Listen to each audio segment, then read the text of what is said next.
This is GM Word of the Week, and I'm Fiddleback. Ghost Story. Every October here at the Word of the Week, we have a tradition of dispensing with our usual fare of discussing demons, monsters, myth, legends, and classic stories, and instead focus on discussing demons, monsters, myth, legends, and classic stories that are kind of, spooky. Okay, so we're basically doing the same thing we do all the time, but we focus on stories you'd see in horror movies and monsters you'd dress up as for Halloween. It's a tradition, and traditions are important, even if they don't always make a whole lot of sense today. And when it comes to the spooky, the scary, and the horrible, we here at the Word of the Week are as traditional as they come.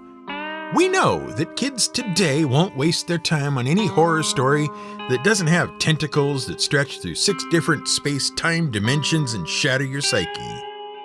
Or on vampires who aren't covered in tattoos and body piercing and seducing innocents in secret nightclubs in the heart of Chicago that cater exclusively to creatures of the night. But to us, horror traditions don't get any more traditional than the swapping of scary stories around a campfire on a cool October night. Or scaring the bejesus out of your sisters with some terrifying tale in a dark room while your parents think you're asleep.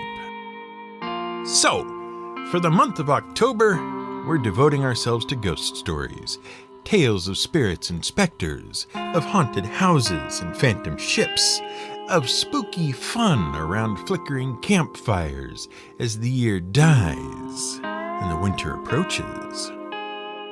Spooky, harmless fun. Well, mostly harmless. See, the tradition of telling stories, especially scary stories, around a campfire is actually a lot older than you might think. And it's rooted a lot more firmly in the human psyche than you might imagine. At least according to some anthropologists. Anthropologists like Polly W. Weissner. See, she had an interesting question about campfires, and she went all the way to Botswana and Namibia to find the answers. The thing is that fire was kind of a big thing in the development of human civilization. Once we were able to harness and control the power of fire, we could use it for all sorts of things. We could use it to keep warm, we could use it to scare away predators, and we could use it to cook. And cooking was particularly important, as we once discussed a long time ago in an episode about pies. See, cooking drastically altered the nutritional value of the food we ate. It made it easier to chew and digest, and there's evidence that apart from allowing more people to live on smaller amounts of food, over the course of hundreds of thousands of years, this also allowed the human digestive tract to shrink. The digestive tract is kind of a hog. It takes a lot of energy to digest food and unlock the nutritional energy contained therein. Some biologists have argued that the adoption of cooking allowed our bodies to focus less energy on building complex digestive systems and more energy on building complex brains. Essentially, they argue that it is cooking that allowed humans to become human. Now, there's been a lot of arguments about just how long human beings have been using fire. The oldest good, solid evidence archaeologists have comes from the Qasem caves in Israel and dates back around 300,000 to 400,000 years. And then there's some other evidence that suggests that we might have been using fire even longer than that. For example, there's some evidence from the Zhukudian cave in China of fire usage by Homo erectus, our straight-backed ancestor, about 1 million years ago. But the problem is, a lot of that evidence was discounted because the site has been contaminated, and it appears that some of the things they thought were ancient campfires might actually have been owl poop fires. Seriously, under the right conditions, large deposits of owl droppings can catch fire. Well, not just owl droppings. Once dung dries out, it burns really well. So the owl poop in the cave might have caught fire 1 million years ago and tricked us into thinking early hominids were roasting marshmallows in there. That said, there is some recent evidence of charred animal bones and wood ash that may be between 1 and 2 million years old in the Wonderwerk cave of South Africa. That's an Afrikaans word that means miracle. So, humans and their ancestors have been using fire for anywhere between 300,000 and 2 million years. But what does this have to do with Polly W. Weissner? Well, she was curious about something else to do with fire. It's clear that fire completely changed the biology and diet of the human species, but what is less clear is what effect it had on our culture.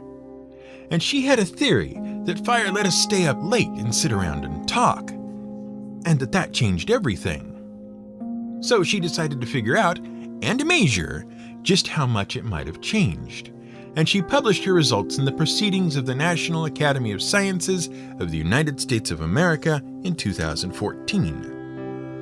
So what was she doing in Africa? Well, she was living among the Juhon people? We're not honestly really sure how to pronounce that.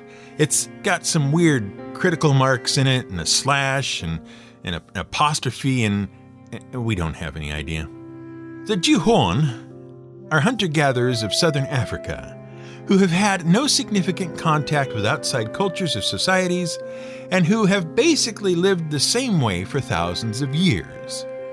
Such uncontacted tribes are often studied by anthropologists because they give insights into human psychological, social, and cultural development unaffected by the diffusion of ideas between cultures and the huge kick in technological, social, cultural development such diffusion brings. And what Weissner did was to listen to everything the Juhon talked about during the day when they were going out about their daily routines of hunting and or gathering, and then at night when everyone gathered together around the fire to chat, which is something humans couldn't do before fire was a thing. The night was cold and dangerous, and when night fell, you found shelter, huddled up, and slept until the sun rose and banished the proverbial creepers and zombies and pigmen. Or whatever. Anyway, during the day, she found that about 40% of all the conversations the Juhon engaged in were work or property related. About 35% were whining and complaining about stuff, seriously, and about 15% of conversations were focused on joking around. At night, she found over 80% of all talk was spent telling stories. And most of these stories were just stories. They weren't really informational, they were entertaining. Some were funny, some were sentimental, many were exciting. But they were just stories. And Weissner theorizes that the social development of humanity started right there, around the campfire, at night, with the sharing of stories. But we're not just talking about campfire stories here. We're talking about a specific type of campfire story. We're talking about ghost stories, especially around holidays like Christmas. Yes. See, the tradition of telling ghost stories around a warm fire didn't really start with Halloween at all. In the Victorian era, it was all the rage to gather around a warm fire on Christmas Eve or go down to the warm local pub and share stories of strange spirits and ghostly noises.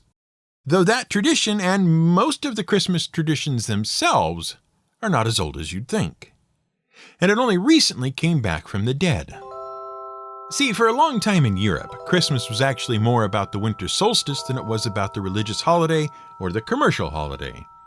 And in fact, a lot of Halloween traditions actually have their origins in the winter solstice. The days of midwinter are, of course, the shortest and darkest days of the year, and they were traditionally the days when the worlds of the living and the dead were closest together. And when those old pagan traditions collided with the Christian traditions in Northern Europe, a weird mix of a holiday emerged. Part pagan ghost holiday, part hope for the coming of spring, and part religious observance. Except it wasn't actually that big, and by the time of the Victorian era, it was in a steep decline. In England, where Christmas traditions had been the strongest, the decline of Christmas had started with Oliver Cromwell. We've talked about him before. There was a big fight between the monarchy of England and the Parliament over who actually answered to whom. Remember? And Oliver Cromwell won. Initially, he won for the Parliament, but then as Lord Protector and a devoted Puritan, he decided to clean up England and the English government and rededicate the country to the service of God. And one of the things he did to get rid of all the hedonism of the day was to get rid of holidays. So the Christmas/solstice, with all its feasting and singing and ghost stories, was right out the door. But then, the Industrial Revolution came along, and a few things all happened at once. First was the rise of consumerism. People wanted to buy stuff and businesses wanted to sell stuff, mass-produced stuff, and so businesses started to glom onto the fact that you could convince people to buy stuff if you gave them an excuse, like a holiday. Second, mass manufacturing also brought out the invention of a new way to show your love for the people in your life: the greeting card. Seriously? And the third thing was a ghost story written by a guy who was running out of cash and afraid that his fame had peaked before he'd changed the world. Yes, we're talking about Charles Dickens and A Christmas Carol. Now, by 1843, Charles Dickens was a pretty famous name. And after making a name for himself with some charming little serials called The Posthumous Papers of the Pickwick Club, he decided he wanted to use his writing ability to do some social good. See, the Industrial Revolution had brought some big change to England, but it wasn't all positive. As people rushed to the cities, overcrowding and poor sanitation led to massive outbreaks of illness.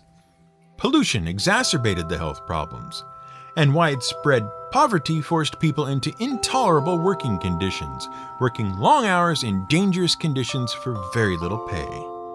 And when Dickens started to follow reports about the exploitation of child labor, he grew particularly incensed. And so, he started to highlight those social problems in his novels like Oliver Twist and Nicholas Nickleby. The problem was his popularity was waning. His books weren't selling very well after his initial flurry of popularity. And his bitter attitude towards certain people, like Americans, was alienating readers. He was on his way down. He needed to do something that would sell, something big, something that would carry his message in a positive way. Something in which a greedy business mogul would be given a chance at redemption and learn that it was the duty of employers not to exploit their employees, but to show an interest in their well-being. That would be beneficial to everyone. And so, thanks to greedy businessmen, the invention of greeting cards, and a failing author desperate to send out one last positive message before fading into obscurity, the commercial Christmas holiday was invented. And for a long time it kept the trappings of ghost stories around a warm fire.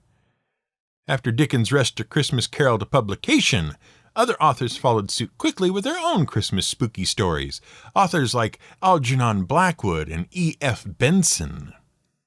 Which is why Andy Williams' classic Christmas Carol, It's the Most Wonderful Time of the Year, contains a line promising scary ghost stories, along with tales of the glories of Christmases long, long ago. But we digress. We really digress. Charles Dickens may have helped invent Christmas with his fireside ghost story, but he didn't invent the ghost story. And the ghost story is an old invention, not quite millions of years old, but at least thousands of years old. There's the story of King Saul of Israel asking a witch to summon the ghost of Samuel to help him through an upcoming war with the Philistines, as well as several other biblical ghost stories. And there's a pretty early story of the chain-rattling ghost who won't move on, told by Pliny the Younger, in around 100 CE. But we're going to hold on to that one until we talk about haunted houses. What we actually want to talk about are a couple of more modern ghost stories and a pair of more modern ghosts. Specifically, the ghost of Al Capone and the ghost that scared Al Capone to death. Possibly. See, it's sort of a classic feature of ghost stories that a person's spirit could live on in some form or another and haunt the living. Of course it is. That's literally what a ghost is.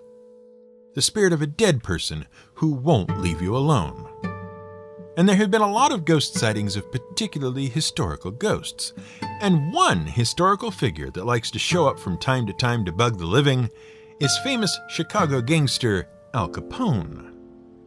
There are numerous accounts, and make of them what you will, of visitors to Al Capone's grave seeing a spectral vision of the mobster, particularly those who have come to deface the site or show their disrespect for the gangster. And supposedly, his prison cell in the now defunct Alcatraz Federal Penitentiary on Alcatraz Island in San Francisco is sometimes filled with ghostly banjo music. And lots of us have heard those stories.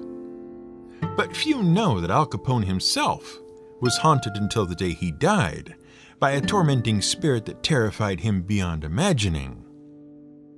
Of course, his terror was likely amplified by a sexually transmitted disease chewing up his brain, but it still counts as a ghost story.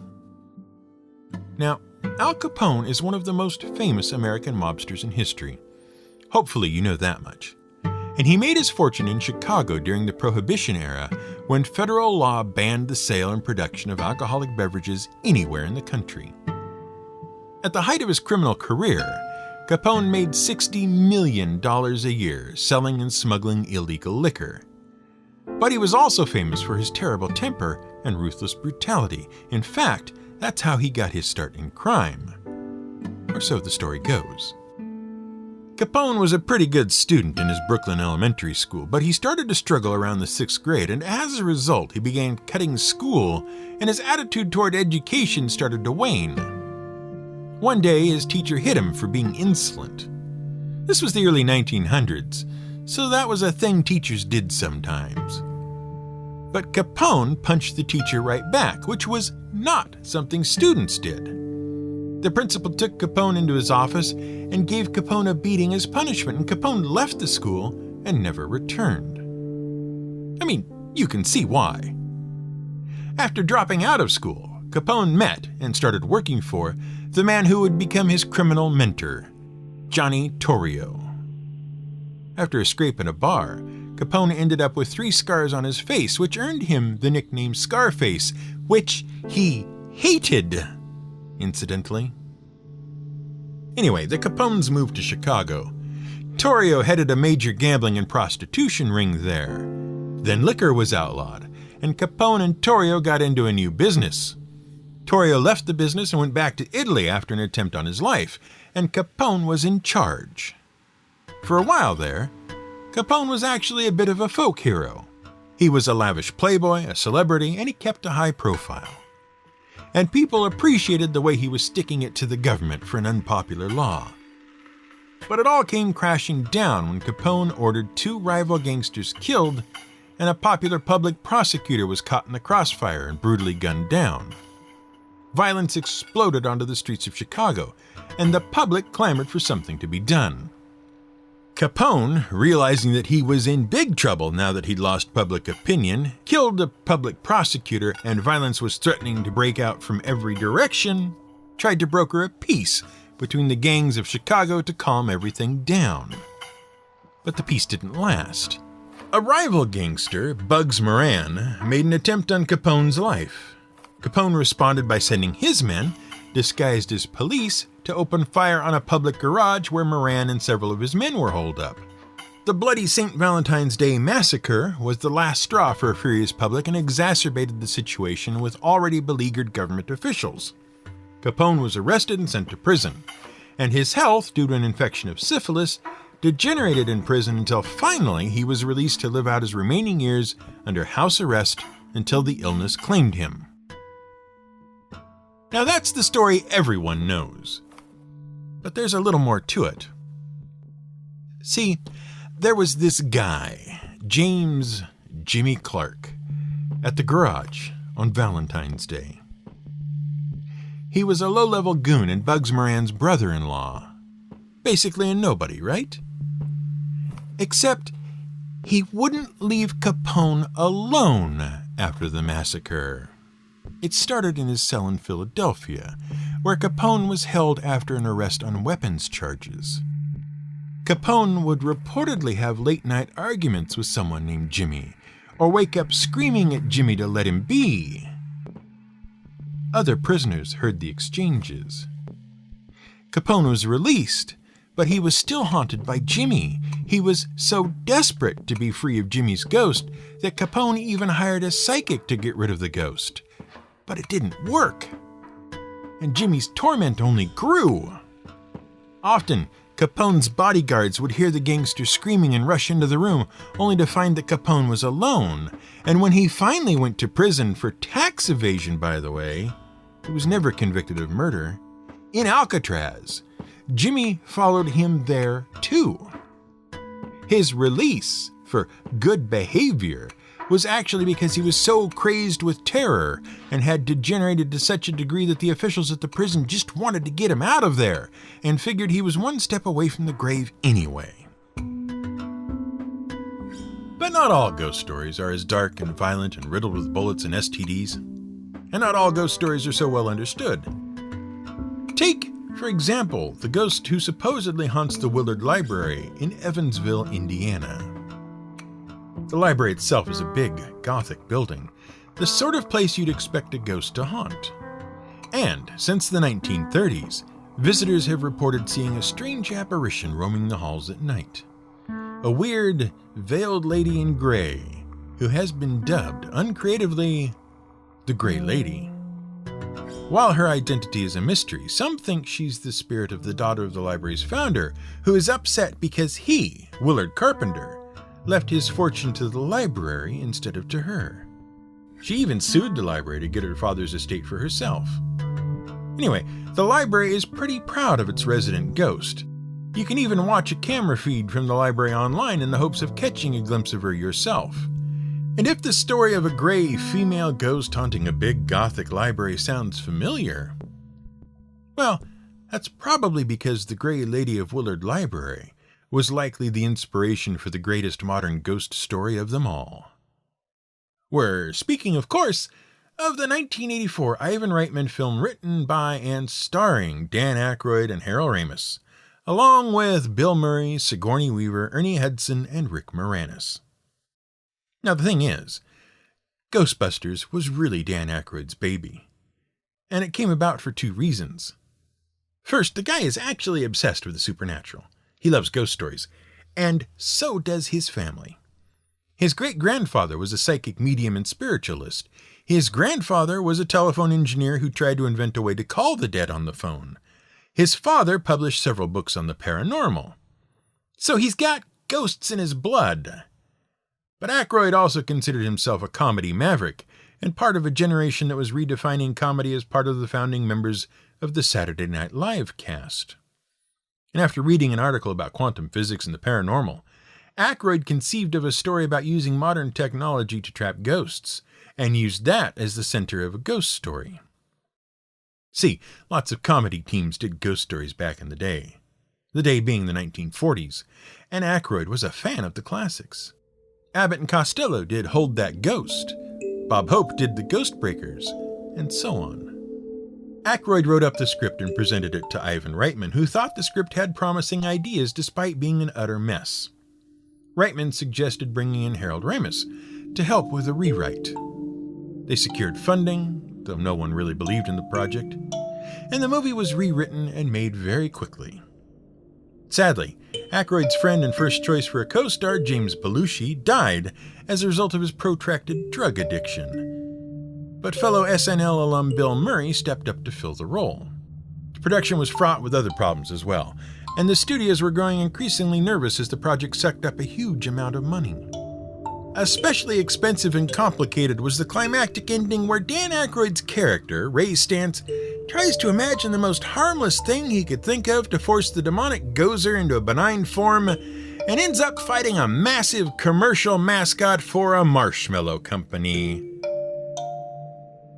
Because the most benign, harmless, happy thing Ray could think of was sitting around a campfire, roasting marshmallows and telling ghost stories. This has been GM Word of the Week.